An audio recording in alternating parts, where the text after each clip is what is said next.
दोस्तों, दुनिया के नक्शे पर उभरने वाले इस्लामी ममालिक की सियासत हमेशा मगरब के ज़ेरे असर रही है। माजी में जब तक मुसलमान रहनुमा मगरब की ख्वाहिश के तहत काम करते रहे हैं, तब तक वो तख्त पर भी बैठे रहे हैं। मगर यूं ही उन्होंने मगरब को आंखें दिखाना शुरू की तो मगरब वालों ने उनका वो हशर किया कि फिर तख्ता उनका मुकद्दर बना।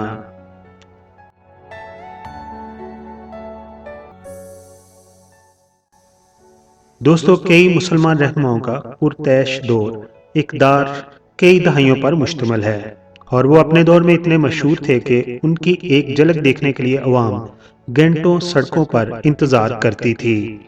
उन मुसलमान लीडरों का ऐसा इबरतनाक अंजाम हुआ कि तारीख कांप उठी। इस वीडियो में ऐसे ही चंद हुक्मरान की बात करेंगे जो तख्त से तख्तादार पर पहुंचे और गैर फितरी मौत यानी फांसी उनका मुकद्दर बने। दोस्तों, सबसे पहले बात करते हैं नजीब उल्लाह की। सन 1987 से 1992 तक वो अफगानिस्तान के सदर के ओहदा पर फायज रहे। नजीब उल्लाह कम्युनिस्ट होने की वजह से रूस की हुकूमत के हामी थे। उनका मुकम्मल नाम डॉक्टर मोहम्मद नजीब उल्लाह था। 70 की दहाई में कम्युनिस्ट होने की वजह से वो अपना नाम सिर्फ डॉक्टर नजीब लिखते थे। 1996 में जब तालिबान की हुकूमत अफगानिस्तान पर बरसरे इक़्तिदार आई, उन्होंने सदर डॉक्टर मोहम्मद नजीबुल्लाह खान को मजूल कर दिया। तो नजीबुल्लाह ने काबुल में मौजूद अक़वाम मुत्तहिदा की बिल्डिंग में जाकर पनाह ली थी। सफारती मामलात की वजह से किसी ने भी उनके खिलाफ कोई एक्शन ना लिया था, मगर तालिबान की हुकूमत ने तमाम सफारती तलकात की परवाह किए बगैर डॉक्टर नजीबुल्लाह को अगवा करके सरेआम फांसी पर लटका दिया। कुछ लोगों का यह भी कहना है कि फांसी पर लटकाने से पहले उन्हें बुरहाना किया गया था, क्योंकि तालिबान की हुकूमत नजीब को रूस की सिर्फ कठपुतली ही नहीं समझते थे, बल्कि ऐसा कम्युनिस्ट भी समझते थे जो खुदा पर यकीन नहीं रखता।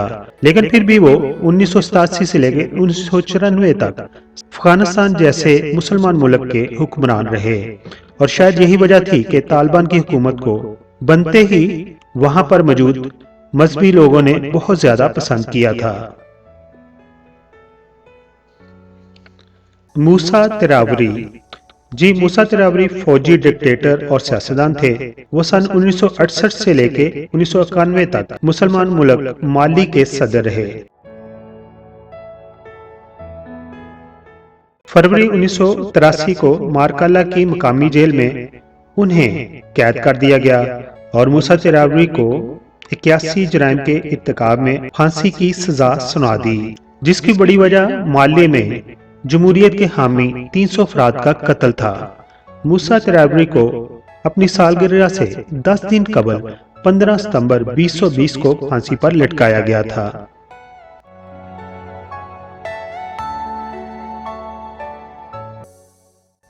वीडियो में आगे बढ़ते हैं। जुल्फकार अली भुट्टो। जी हाँ, पाकिस्तान के अवाम जुल्फकार अली भुट्टो को जानते हैं। जुल्फकार अली भुट्टो 1971 से 1977 तक पाकिस्तान के 9वें वजीर आजम रहे और जुल्फकार अली भुट्टो ही पाकिस्तान पीपल्स पार्टी के बानी थे, जिन्होंने 60 की दहाई के आखिर पर इस जमायत की बुनियाद रखी थी। खान लियाकत अली खान के बाद कहा जाता है कि जुल्फकार अली भुट्टो ही ऐसे वजीर आजम थे जो कि बहुत ज्यादा पॉपुलैरिटी रखते थे। जुल्फकार अली भुट्टो के वालिद का नाम शाह नवाज भुट्टो था और उनकी खिदमत को सराहते हुए ब्रिटिश गवर्नमेंट ने पाकिस्तान बनने से पहले उन्हें सर का खिताब दिया था। इस तरह वो अपने नाम के साथ सर शाह नवाज भुट्टो लिखते थे। सर शाह नवाज भुट्टो का तल्लुक सिंध की अराई फैमिली से था। उन्होंने अपने बेटे जुल्फकार अली भुट्टो को आला तालीम ऑक्सफोर्ड यूनिवर्सिटी से दिलाई थी। जुल्फकार अली भुट्टो ने अपनी सियासत का आगाज 1958 में किया था और फील्ड मार्शल अयूब खान की हुकूमत में वो वजीर तिजारत, वजीर अकलीती अमूर, वजीर सनत, वजीर कुदरती वसाइल के अलावा पाकिस्तान के वजीर खारजा भी रहे। بطور وزیر خارجہ انہیں جو شہرت نصیب ہوئی وہ آج تک پاکستان کے کسی بھی وزیر خارجہ کو حاصل نہیں ہے۔ دوستو 1962 میں پاکستان کی انڈیا سے جب جنگ ہوئی اور پاکستان نے انڈیا کے کئی علاقوں پر قبضہ کر لیا، تب انڈیا اقوام متحدہ کی سلامتی کونسل کی طرف بھاگا۔ سلامتی کونسل سے درخواست کی کہ اس جنگ کو بند کروایا جائے اور پاکستان کو کہا جائے کہ وہ اپنی جنگ سے پہلے والی پوزیشن پر فوج کو لے جائے۔ تب ذوالفقار علی بھٹو نے پاکستان کا موقف بڑے بھرپور انداز میں پیش کیا۔ جب اقوام متحدہ نے ان کی بات نہیں مانی تو وہ اپنی لائی ہوئی تقریر کو پھاڑتے ہوئے اقوام متحدہ کی سلامتی کونسل سے باہر نکل گئے۔ 1965 کی پاک و ہند کی جنگ کے بعد ذوالفقار علی بھٹو اور صدر ایوب خان کے درمیان بھی کلیش آ گئے اور فاصلے بڑھ گئے، اور پھر 1966 میں ذوالفقار علی بھٹو نے اپنی پارٹی یعنی کہ پیپلز پارٹی کی بنیاد رکھی، اور قلیل عرصہ میں پیپلز پارٹی پاکستان کی مقبول ترین سیاسی جماعت بن گئی۔ عوامی جلسوں میں عوامی لہجے میں خطاب بھٹو ہی کا خاصہ تھا۔ ذوالفقار علی بھٹو 1971 میں پاکستان کے صدر اور سقوط ڈھاکہ کے بعد پاکستان کے 9ویں وزیر اعظم بنے۔ ذوالفقار علی بھٹو نے اپنے دورِ اقتدار میں بے انتہا کارنامے انجام دیے۔ انہوں نے 1973 میں پاکستان کو پہلا متفقہ آئین دیا جس پر تمام سیاسی پارٹیاں متفق ہو گئیں، اور ان کے ہی دور میں دنیا کے تمام مسلمانوں کے سربراہان لاہور میں بلائے گئے اور ورلڈ اسلامک کانفرنس کا انعقاد کیا گیا، اور ذوالفقار علی بھٹو نے ہی پاکستان کے ایٹمی پروگرام کو شروع کیا تھا۔ 9 ستمبر 1977 میں ذوالفقار علی بھٹو کو نواب احمد قصوری کے قتل کے الزام میں گرفتار کر لیا گیا، اور پھر 18 مارچ 1978 کو پاکستان کی ہائی کورٹ نے انہیں سزائے موت سنا دی۔ 6 فروری 1979 کو سپریم کورٹ نے ہائی کورٹ کے فیصلہ کی تصدیق کر دی اور انہیں 4 اپریل 1979 کو راولپنڈی کی جیل میں پھانسی دے دی گئی۔ جہاں ان کو پھانسی دی گئی تھی اس جگہ پر بعد میں ایوبیہ پارک بنا دیا گیا۔ پیپلز پارٹی کی سیاست آج بھی ذوالفقار علی بھٹو کے گرد گھومتی ہے۔ جیسے آصف زرداری نے بھٹو کا جانشین بننے کے لیے اپنے بیٹے کا نام بلاول بھٹو زرداری رکھا ہے، جبکہ بھٹو کا اصل جانشین امریکہ میں کلبوں میں ڈانس کرتا پھر رہا ہے اور امن کا خواہ ہے۔ ویڈیو میں آگے بڑھتے ہیں اور بات کرتے ہیں اس انسان کی جو 16 جولائی 1979 کو تیل سے مالا مال ملک عراق کے صدر بنے اور 24 سال تک عراق کے صدر کے عہدہ پر فائز رہے، اور وہ اپنے دور حکومت میں عراق کے 6 بڑے عہدہ پر قابض رہے، جن میں صدر، وزیر اعظم، سپریم کمانڈر، وزیر دفاع، چیئرمین انقلابی کمانڈ کونسل۔ وہ عراق کے سب سے پاورفل اور مقبول شخصیت تھے، اور 80 کی دہائی میں عراق کی سڑکوں پر ان کے جگہ جگہ ہزاروں مجسمے، پورٹریٹ نصب تھے۔ جی ہاں، میں بات کر رہا ہوں عراق کے صدر صدام حسین کی۔ صدام حسین جن کی لائف سٹائل پوری دنیا میں مشہور تھی اور جن کی وردی ہی ان کی بنیادی طاقت تھی، مگر جب ان کا برا وقت شروع ہوا تو عراق کا بھی برا وقت شروع ہو گیا۔ صدام نے اپنے پڑوسی ملک کو بہت کمزور سمجھ کر کویت پر حملہ کر دیا۔ کویت تیل اور سونے کی دولت سے مالا مال تھا، تو اس نے اپنی حفاظت کے لیے امریکہ کو بلایا۔ امریکہ نے عراق اور کویت کی جنگ میں حصہ لے کر عراق اور صدام حسین کا جو حال کیا اس کا میڈیا گواہ ہے۔ میں اتحادی فورسز نے صدام حسین کو جب گرفتار کیا تو ان کی داڑھی بڑی ہوئی تھی، کپڑے پھٹے ہوئے تھے، اور ان کا حال ایک فقیر سے بدتر تھا۔ اور پھر 3 نومبر 2003 کو ان پر حکمرانی کے دوران کئی لوگوں کے قتل کے ساتھ ساتھ 141 کرد قوم کے قتل کے الزام میں امریکہ کی اماں پر عدالت نے سزائے موت سنا دی۔ اور پھر 30 دسمبر 2006 کو عید الاضحیٰ کے دن عدالت کے فیصلہ پر امریکہ کی اماں پر عمل درآمد ہوا اور انہیں پھانسی دے دی گئی، اور ان کی پھانسی کی ویڈیو سوشل میڈیا پر ریلیز بھی کی گئی۔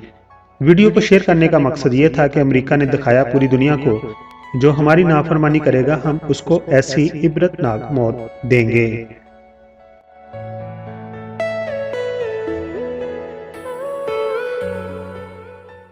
دوستو اب آپ کو لے جاتے ہیں ترکی میں۔ ترکی کے ایک وزیر اعظم تھے عدنان مدریس۔ जो 1950 में तुर्की के डेमोक्रेटिक पार्टी के बरसरे-इक़्तिदार आने पर तुर्की के वज़ीर आज़म बने। डेमोक्रेटिक पार्टी के बरसरे-इक़्तिदार आने से तुर्की के अंदर जो इंकलाबी तब्दीलियां आईं, उसे तुर्की की तारीख इंकलाबे सफ़ेद से याद करती है। वज़ीर आज़म अदनान तदरीस का ऐसा दौर था जिसमें जमहूरियत बहाल हुई और तुर्क अवाम पर जो पाबंदियां लगी हुई थीं वो कुछ कम हुई, क्योंकि तुर्क अवाम पर दूसरी जंग अज़ीम पर ऐसी पाबंदियां लगी हुई थी जिसकी वजह से वो अपने इस्लामी रसूमात को सही तरीके से अदा नहीं कर पा रहे थे।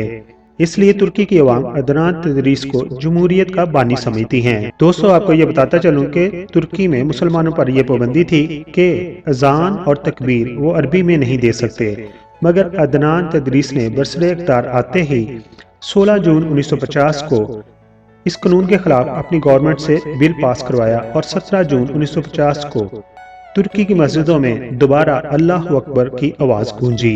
अदनान अंदरीस के दौर में ही हज पर जाने की पाबंदियां भी उठा ली गईं और फिर 1950 में 25 साल बाद 423 तुर्कों ने फरीज़ाए हज अदा किया। 27 मई 1960 को मुस्तफा कमाल तुर्क की इस्लाहत के हामी फौज ने हुकूमत का तख्ता उल्ट दिया और जनरल जमाल की ज़ेर सदारत तुर्की में फौजी हुकूमत कायम हो गई। तो फौजी हुकूमत ने अदनान तदरीस के अलावा डेमोक्रेटिक पार्टी के दूसरे आला ओहदेदारों को गिरफ्तार कर लिया और उन पर तुर्की के आयन की खिलाफ वर्जियों की बिना पर नुमाइशी मुकदमा चलाया गया और उसी जुर्म में अदनान तदरीस को 17 सितंबर सन 1961 को फांसी दे देगी।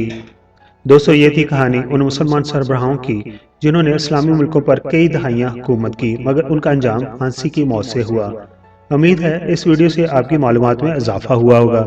अगर आपको ये वीडियो पसंद आई हो तो मेरे चैनल को अपना प्यार और मोहब्बत दीजिए और सब्सक्राइब जरूर कीजिए और बेल आइकॉन के बटन को भी दबाइए ताकि हर आने वाली वीडियोस का आपको नोटिफिकेशन मिल सके।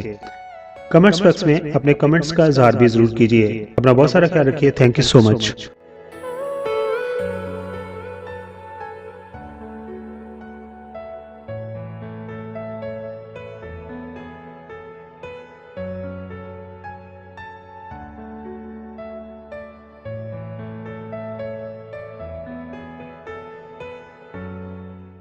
तो दूसरे चैनल की तरह मैं शुरू में नहीं कहता कि मेरे चैनल को सब्सक्राइब कर दीजिए, लेकिन अभी आपने वीडियो मुकम्मल तौर पर देख ली है।